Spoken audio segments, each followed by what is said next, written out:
P. Knuckles on Twitter. Babs is Woman of the Year every day. Aw, that was very sweet.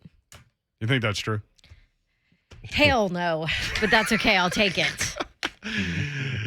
Hunk is back. Sup? What up? How's it going? And then we got this guy, the big man in the corner. I'm in the building. I'm in the building. Hey, I'm in the building. I'm in the building. I'm in the building. I'm in the building. I'm in the building. I'm in the building. What up, Slay Dog? What up, people? Slay. What's happening?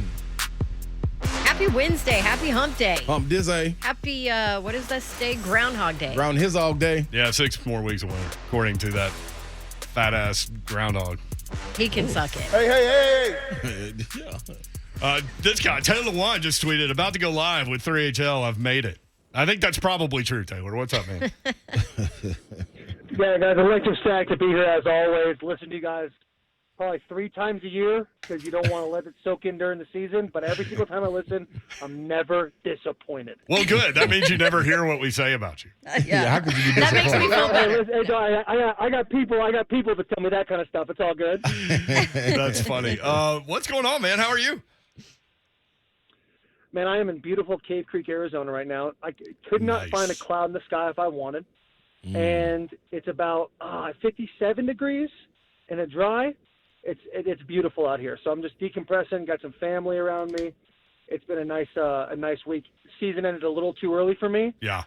But now that it's over, decompressing, obviously the end of the season, it's like a transition for me with my family. Like I come back in, I'm all super competitive. I'm racing my daughter to her bedroom before she goes to night, and I beat her by a mile, and she gets pissed. But that's life, honey. You win and you lose.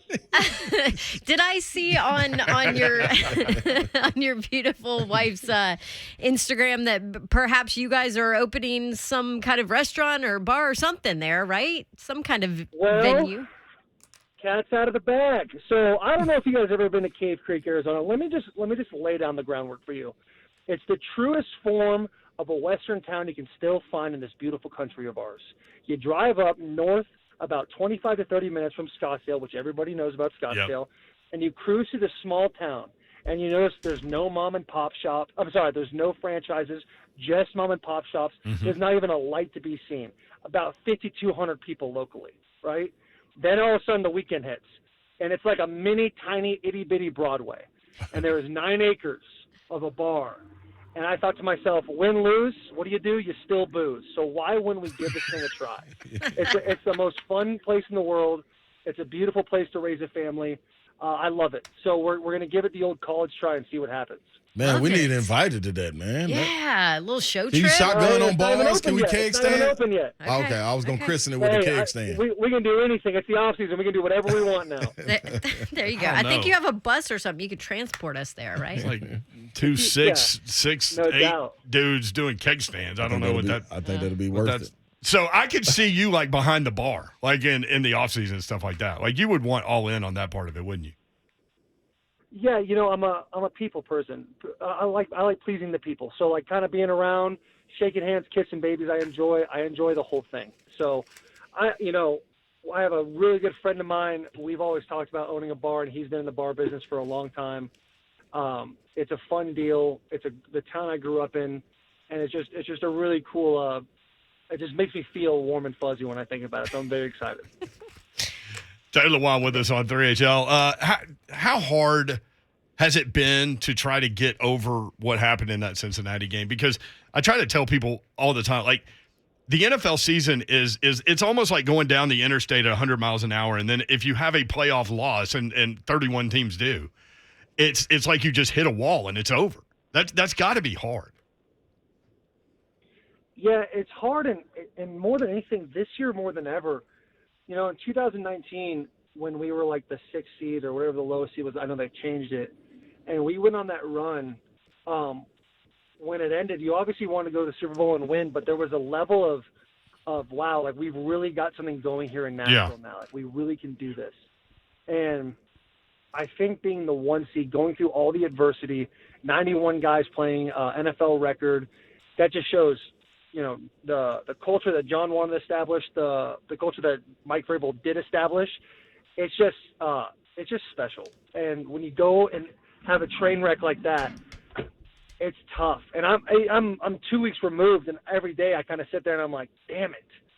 Like, we could have really done this thing. You know, if a couple things would have went our way, we could be playing in the game next week. And it's a hard pill to swallow because you never know if you can recreate it again. You talk about a couple of things have gone our way. Obviously, turnovers are what's talked about after that game, and a lot of criticism on your quarterback and a lot of opinions on Ryan Tannehill and the performance that he put out there during that game. What is your take on Ryan Tannehill, on what happened, on the struggles in that last game? Yeah, man, Ryan sucks, doesn't he? He's the worst. All he did was come in here and revamp a franchise and bring us to the playoffs the last 3 years. You know what? Screw that guy, man, for being the heart and soul of this team, a team that just keeps fighting through adversity. For me, I mean, when you're in the building every single day, and 3 or 4 times this year, Ryan had to have a different left tackle playing the game. Yeah.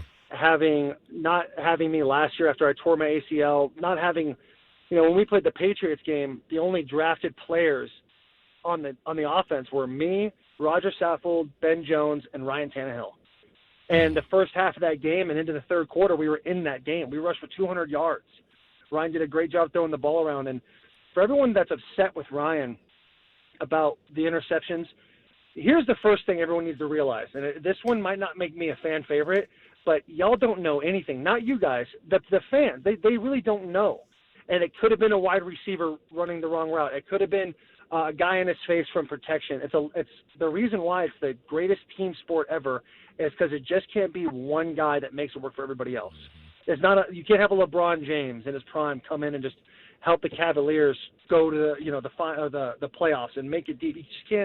You can't do that. And Ryan has been a guy that has made those gutsy throws time and time again, and he was celebrated for it, loved for it. The city of Nashville was praising his name, and unfortunately, a couple things happened in this game that I don't even know whose fault it was. Right? I don't know what should or should not have happened. For me, it's this is the protection. You're by yourself, and there's Trey Hendrickson. You got to block that guy, so we have enough time to get down.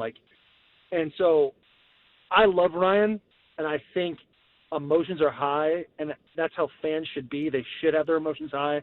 They should, be pissed off because we did lose, and they have every right to be angry. But next year, I think, you ride with Tannehill, and he's gonna do what he's always done for us. Give us a fighting chance to win a game every single week. And I think that's a beautiful thing about the NFL. You don't win 12, go 11-5 and 12-5 all the time. And we've been able to do that two years in a row. I mean, we all know back in 2014 when your boy was wet behind the ears just with the backpack on, hoping to make a couple bucks in the NFL, we couldn't buy a win, and now this franchise has turned into something that is respected week in and week out when you go play other teams. There's a culture. Yeah. It's amazing how different that culture is now, too, right? Like from when you first got there. God, isn't it wild? Yeah. When I remember showing up in 2014 and looking at people and being like, all right, we got a squad, not knowing anything, right? And now you look at the roster and you're like, damn, we didn't have anything going on. We had Delaney Walker, and you had a tight end getting triple coverage, and we were still losing by 30. And we had, a shout out to Amy Strump for bringing in John Robinson, 6 winning seasons, and then him saying, all right, we went to the playoffs with Mike Mularkey, but that's not good enough. We're taking Mike Vrabel, a guy who, honestly, guys, and I hate blowing up Braves because he loves it. But the guy his football intelligence is beyond anything I've ever seen. He has the guys in the right spot. The guys know the rules. If you look at a simple situation like the Raiders and the Bengals, when they were playing the wild card weekend, there was a kickoff, and the guy went to field the kickoff right near the end zone. Yeah. Every guy who was on that kickoff return team on the Titans would have known you need to step out before you touch the ball because then the ball's dead and then there's a penalty. He just does he does an amazing job of breaking things down for guys and making sure they know the rules and they use them to their favor. And so this franchise is going to be, as long as those two guys are around, this franchise is going to be great for a long time. As long as we're talking about Vrabes and kind of blowing him up, Coach of the Year, right? Like, no doubt. Oh God. Listen, here I go again, dude. My knees are getting sore. He is by far Coach of the Year. By far, without a doubt. Like, it's not even close. I mean, there are great coaches out there. Obviously, LaFleur is a great coach. I thought it was Brian Flores. Is that the coach of Miami who was? They obviously split up, and there's a lot of things going on with them right now. We don't need to get into. I have no business even talking about it. 7 games in a row when you have a team that looks like they don't have a chance, and all of a sudden they won so many games. And there's a lot of coaches that can win this, but I think Braves, the adversity we went through and him instilling this culture, it goes without. It's a slam dunk to me. Tannehill Lewan with us on 3HL from where are you in Arizona? I just looked it up. Cave Creek. Yeah, Beautiful. Cave Creek, baby. All right. How far away from Sedona is that? I'd say it's about an hour 20. Beautiful rocks up there. Yeah, no question. Well, there's a lot of weird stuff going on in Sedona. Do you have weird stuff in Cave Creek? Yeah, no, there's no like energy vortexes like that. Yeah. Sedona's a weird spot, man. Sedona's got that big time hippie vibe, right? Oh yeah. You know, it's a wild little spot, and then 45 minutes down the road from Sedona, there's a place called Jerome, Arizona. I've been there. Old mining town. Yeah, dude, it's wild. It's like on a mountain, but it's like completely haunted. And I don't know if you guys don't believe in ghosts or not, but your boy's in it. Like, I'm the dude out there watching Ghost Adventures. Like, I see this stuff, and I'm like, 100% real. Taylor, 100%, no doubt about it. Listen, I'm coming out there. We're gonna go investigate Jerome. We'll put our little spin on that thing and tell some stories. Yeah, No, Let's stay away. dude, it's the high some school. of those detectives out there will make it all work. The high school looks like, and nobody will get this reference. Maybe Dawn. But the high school in Jerome looks like the high school in Nirvana Teen Spirit video. Yes. I've actually seen that video, and you're right. There you go. How much of a grind was this season? You kind of went into that, but 91 guys playing. You were injured in and out, never 100%. Most of the guys were like that. How much of a grind was this season on y'all? Well, after the first full padded practice of camp, no one is 100%. No one feels the best they've ever felt in their life. And for me, you know, I had a lot of expectations for myself going into the season that I wanted to accomplish, and it just didn't go the way I wanted it to. Obviously, the infamous week 1 where Chandler Jones treated me like a little boy, that was never fun. No one enjoyed that, especially Tannehill. But the thing that I'm proud of the most is as the season kept going, I didn't waver, and I just kind of kept getting better at, you know, whether it was the pass game, screen game, run game, all those things. And, you know, if we're looking at things from an unbiased opinion, because obviously I'm talking about myself, like my run game, it was not up to par. It wasn't what it should have been. It wasn't what it's been in the past. Obviously, we still had a lot of success in the run game, but if I was, you know, 2 years ago, 2020, I think we would have, you know, I like to think we'd have even more success and maybe, you know, not one guy wins a game, but, you know, helps out in a much bigger fashion. From a pass pro standpoint, you know, week 1 happens, and surprisingly enough, statistically, it wasn't my worst game ever. I had 2 sacks and then a brutal bunch of hits and pressures, and, you know, just really wasn't ready out there physically and mentally when I went out. But as the year kept going, I gave up 1 sack the rest of the year, and I'm proud of that. I'm proud of coming and working through that, because, I mean, you guys don't know, but like when you go and you get beat up, treated real bad the way Chandler Jones treated me, it puts you in a tough mental spot, and you got to continuously work through it, and then to tack on the injuries to go with it, and those things are normal. And I go and I talk to every doctor, every specialist, like, hey, why is my back hurt? Why is my knee still feeling this way? And it's kind of a consensus thing that, you know, knee is attached to the hip, which is attached to the back, and then so on and so forth. And it's kind of how the game goes. And those issues come up quite a bit in the first year of having an ACL repair. So more than anything, I'm excited to come back to prove to myself that I can still be the same person. You talk about excited to come back. You, percentage-wise, where are you on that will be here in Nashville with the Titans? Yeah, I think that's a good question, Don. I could go and break everything down. Like, I know that if I'm making 12 this year, my dead cap is 1.7 or whatever it is. That's a pretty beautiful chunk to take and save and all that. Well, it really just depends what John really thinks I'm capable of doing. I know that John and I have had a lot of conversations, especially his first year, and when they had the number 1 overall pick, and everyone was saying, "Hey, take a tackle, move Taylor to right." And we had a very long, extensive conversation, and that I'm not saying I did it, but the pick got traded, and I've done a good job for him ever since then. And obviously, they're going to do what they think is best for the team. I want to be a Titan, and I think I will be a Titan. There's not a whole lot of doubt in my head. When you get asked these questions, you don't want to sit there and be like, I'm 100% back, and then 2 weeks later John calls you and says, "Hey, bring your playbook, buddy, it's over." But I sit there and I have a lot of confidence being there for 8 years, knowing those guys, knowing the coaches, and them knowing me, that I like to think I'd be back. But like I said, they have to make the best decisions for this team. It's such a business, that. I mean, you just spouted out your dead cap money. I'm sure everybody kind of pays attention to those things. Roger Saffold in a similar situation. But how hard would it be for you to put on another uniform? So hard, I don't know if I would. That's how hard I think it would be. Wow.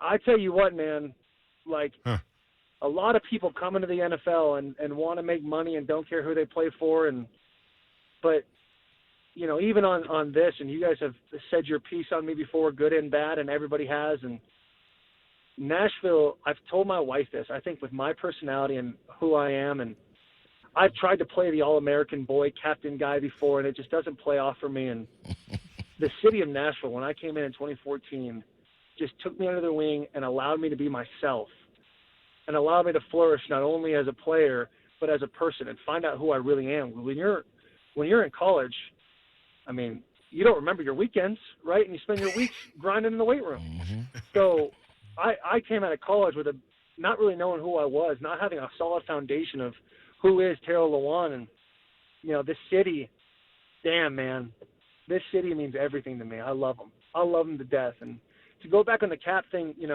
when I signed my contract, I was the highest paid offensive lineman in the NFL.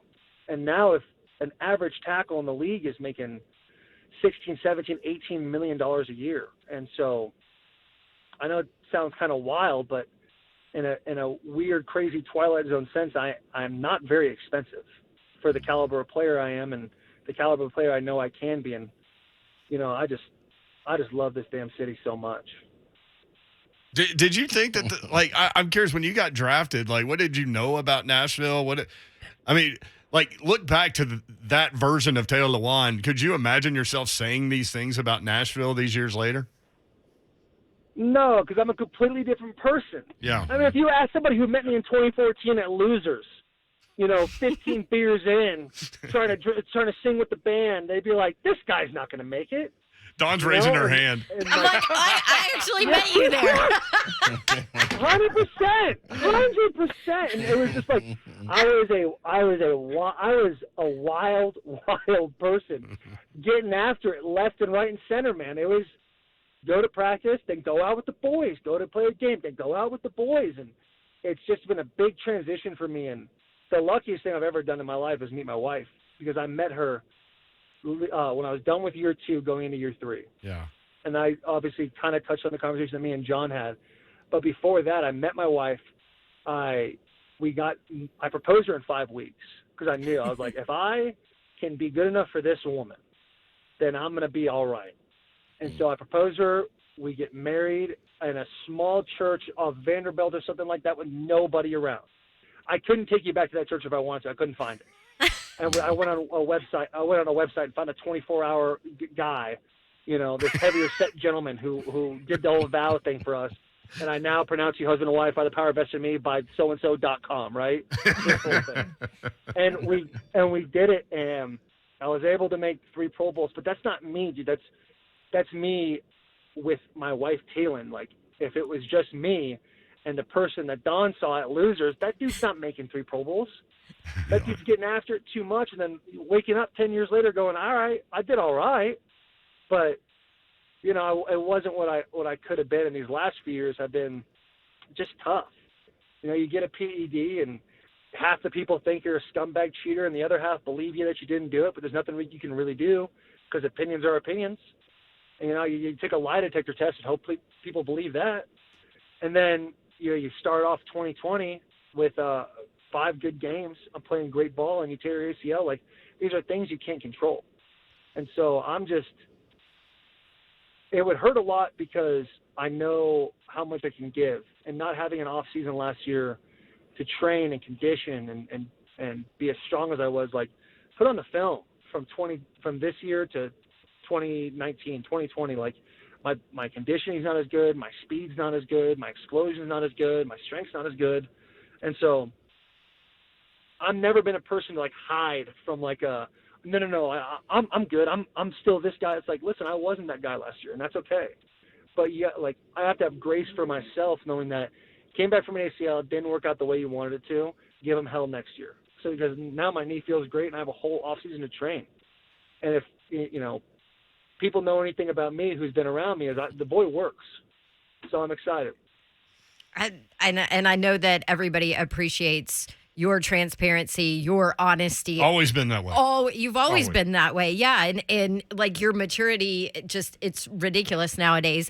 You mentioned the mental part of it and where you struggled even this year, starting the season like that with the injury, you know, going back to the PEDs, all of this, the mental side of this game and this profession and this career. And I know you mentioned your wife, and I know she's probably a big piece of how you deal with that. But how else have you kind of strengthened that part of who you are and where you are? You know, the mental side of it's been a thing for me for years. I've always in the offseason go, oh yeah, I'm gonna get to that, and then it never really happens. You know, because then you get the farther you get away from the season, the less it hurts. Whatever the game was, whatever the sack was, the farther you distance yourself from that situation, the better you feel. And then you think, oh, I'm all good. I'm a dog. I'm this. I'm that. And then when I got the week 1 situation, for me, it was like, there's no way for me to run from these mental demons going in my head. Like, oh, am I going to go get exposed again like that? Is this my life now? Is this who I've become? And so instead of running away from those insecurities, it was kind of about facing them head on and talking with someone, meeting with someone. And the Titans have a crew called Cheat Code that they actually introduced this year. And it was like, wow, like what, like it's staring me right in the face that I have an outlet like this to figure out, you know, what the mental hurdles are right in front of me. So why wouldn't I go and take advantage of that? And because of that, it not only allowed me to play better football, not my best football, but better football, and be an adequate player on this team. But the thing that hurt the most during that wasn't like, you know, I'm not going to get a Pro Bowl, I'm not going to be this. It's like, for me, it was like, man, I don't want my teammates to lose their respect for me. You think of a guy like Jeffrey Simmons, who just got in the league, this is his 3rd year, the first year of a PED, the 2nd year I have an ACL, like, he doesn't know me. He doesn't know the player that I've been here for a while. And so it's like my biggest fear, my biggest insecurity dealing with that was like, man, I really hope, you know, these guys, and Jeff's just a specific one individual of a bunch, but like, I hope these guys don't lose respect for me and think I'm just like clowning around and joking around, because regardless of what happens on the field, I'm still going to enjoy my life. I'm still going to be happy and joking around and stuff like that. And it was tough. It was a really difficult thing. So they helped me so much. Armando was the main guy I worked with, and they were outstanding. And I'm going to continue to do that because it's more than just lifting weights and running gassers. It really is. Taylor, man, listen, you got a quality that I got in myself, man. It's being loyal to a fault. And I think if you get the opportunity to go into the room. That's definitely true, by the way. Yeah. If you get the opportunity to go into a room and they tell you, Taylor, man, you can say your goodbyes. It ain't gonna be no goodbyes, man, because they're gonna tell you we're gonna re-sign you. Because young man, you got something in you, dog. You got this. This is my first time getting to really lock in and talk straight to you, man. This you got something in you, man. I think you belong right here in Nashville. So, man, you showed me something today, man. I appreciate your honesty. And Don talked about it early in the year. But your honesty is one thing, man, that you don't get a lot of times from players because you don't have to be. You know what I'm saying? You just go out there and do your job and go on back home. But for you to take time out and speak really from your heart, man, that's salute to you for that, man. And I think not only do I appreciate it, but Nashville appreciates that too. Well, I appreciate you saying that, man. It really does mean a lot. And this is the first time we've really talked. And I think it's, some players that either come on here or go on other shows, it's tough being on a spotlight. And a lot of times guys don't want people to know the real them because it's a huge piece of vulnerability. Because I'm showing myself as this is me, this is who I am. And now people have, when you look at the mentions on Twitter and be like, oh, hey, Taylor, you're a POS, you're this. It's like, you don't know me. Right. But putting myself in these vulnerable situations, it allows people to really make a educated decision on who I am. Mm-hmm. And for me, I mean, Twitter to me is a comedy routine. Like everything I say is supposed to be a joke. And a lot of people don't get that. Some people do, but there's so many outlets in life, and why would you hurt yourself by being closed off to a world and not embracing the culture that is around you? Well, and that's tough because I think kids growing up, I mean, their social media personality is who they want to choose to portray, and then if some people come at them, they don't know how to deal with that. That's why I love what you're saying about the mental health aspect of dealing with giving up 5 sacks. It's not about what me or Don or Slay or fan X or Y says. It's about the guys in the locker room, right? Like not letting those guys down. Yeah, let me pause you real quick there, Bub. It was 2 sacks. He had 5 total, but 2 were unfortunate. Let's not do that now. Let's not do that, I right? stand corrected, Taylor. Oh, that was so good. And right here I am being all vulnerable with you, and then that right there fucked up the ego. And here we go, boys. We're back. Boom, shot at the knee. In all seriousness, I get it. And there's kids I grew up not watching sports at all. Like my heroes in life were Travis Pastrana, who's a freestyle motocross rider, and Johnny Knoxville. Like those are the type of guys that I looked up to. Yeah. Those are my people. And when I was younger, I got in trouble with the law a little bit. I was, this punk skater, nobody understands me, half-smoking cigarette from Target, 12-year-old. You know what I'm saying? Like that was me. And my old man put me in football, and once I started to know the game, I started to look at people, and a huge reason why I went to the University of Michigan is because Jake Long went to Michigan. He's the reason why I wore 77. I looked up to this guy who actually lives in Nashville now, and I was like, wow, like first overall pick. They just put out dudes like that's where I want to go. Because the minute I got a scholarship offer, I was like, oh, I'm going to the league. That's what we're doing, baby. And then now, like this social media, you see everybody putting up their highlight tapes and their favorite rapper's quote with them, like doing whatever, crouch down, trying to be Mr. Cool Guy. And it's like, it's not the move, ball. Like, be whoever you are. And I have these kids, like, saying, what do I need to do? How do I become, the next Taylor Lewan or the next so-and-so? And it's like, dude, the easiest thing you do is be yourself, work hard. And if you do those 2 things, regardless of the result, if it is what you want, if it's not what you want, you're going to be proud of yourself at the end. And that's what people don't realize is everybody sees the success that A.J. Brown has or Derrick Henry has or I have, and they think, oh, these guys are just, built different. And they're this. It's like, listen, we deal with stuff every single day. Like, yeah, I'm 6'7". I ran a 4.8 40. Like that stuff you can't really teach. But the work ethic that goes on in the off season is a huge part of making us who we are on Sundays. And that's my most excited thing for these kids to know and for me to get into. So next season, we can be having this conversation going, hey, what a great year. We won the Super Bowl. We did this and you played great. You're always trying to achieve this greatness, this perfection that'll never come. And it's just that's why the sport's so wild. That's why when you love it, it always breaks your heart. Taylor Lewan with us on 3HL. He loves Don. He used to like me. He just met Slay. Mm-hmm. So Taylor, Slay's got this thing called the Boom Boom Room, and you've been given the opportunity to jump in if you would like. I don't know what the Boom Boom Room is. I had a couple guesses though. Well, let me explain to you, Taylor.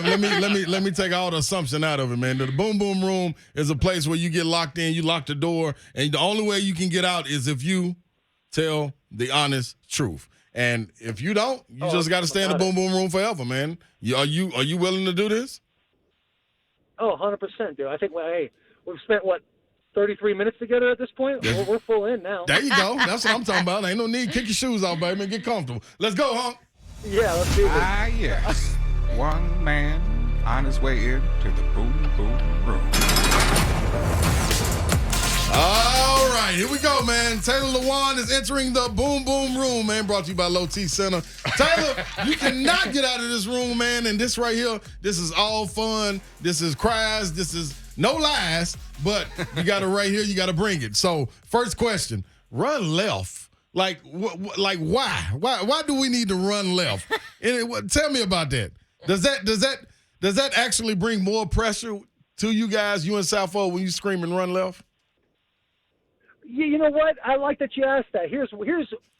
My short answer is why not, baby? You gotta do. So Lewan, me being a competitor though, I'm over here on the right side screaming, what are you talking about? Run right. He ain't talking about nothing over there. Yeah. Listen, Jack Conklin said the same thing, and David Quisenberry said the same thing, but damn it, I don't give a, you know what I'm saying? We're running left. That's the only thing that matters to me. I think it kind of is like a facade, right? Because it takes 5, 6, 7 guys to make the run go. You run left, you get stretched, but really the backside of the line, which would be the right in the situation, is the one getting the cutoffs and making that gap open.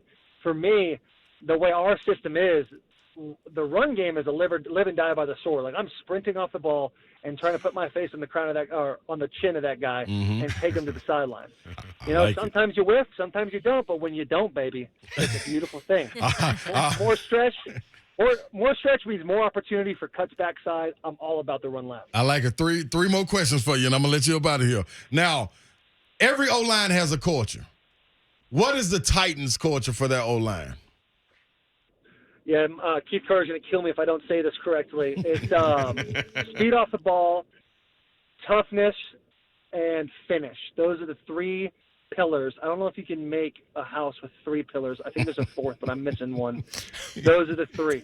That's my boom boom room answer. You can make a TP. I like it. All right, so you got to make a decision right here, and this right here, this might touch your heart. You got the Boss Hog truck, or you got the Mustang when it's ready.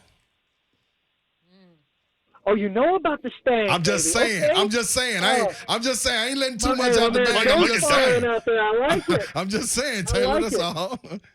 Which one? Which one you choosing? The Boss Hog. You talking about the bus, or like what actually Boss Hog used in Dukes of Hazzard? No, the Boss Hog truck. Yeah, you. The truck. I don't think I have a truck. No, the big bus, which I want to get on, but that's neither here nor there. Yeah. Listen, you rate 5 stars, you subscribe, unsubscribe, and resubscribe. You got to take the bus 10 times out of 10 over the Mustang. Mustang's a toy. It's a fun little deal. But that bus is moving mountains, baby. That bus is moving mountains. How fast would that Mustang get up to when it's done? Fast enough. Fast enough. All right. I'm gonna have a cool mugshot for speeding. Without question. Without question. All right, this is the next one, my last one. Man, the next time you go to a Preds game, I've been lobbying all year. Man, Taylor Lewan got to go out there and chug a beer. I want to go out there and chug a beer. And I want to put my belly on the glass. So I need you to make it happen. The Preds ain't listening to me. I need you to make a call and get me on the glass and you on the glass, shirts off, belly on the glass, shotgun in the beer. Are you with it? You want to go tops off with the boys? Come on. Slamming beers on a catfish? Come on. Listen, I don't play for the Preds, but I have been talking to the Preds. And it seems like we got a little something going on. An outdoor game in Nissan Stadium. I'm not sure. Hey, I'm not a doctor. I can't write this prescription, right? But I think they're going to come out here and give it done for us. I don't know. And if they say, hey, Lewan, you get a +1, and my wife wants to stay back, guess what? That tummy's going to be pressed up the glass with me, all right? Hey, that's all I'm saying, man. That's all I'm saying. I accept that. That's what's up. All right, Taylor Lewan, you are out of the boom boom room, my brother. Appreciate it.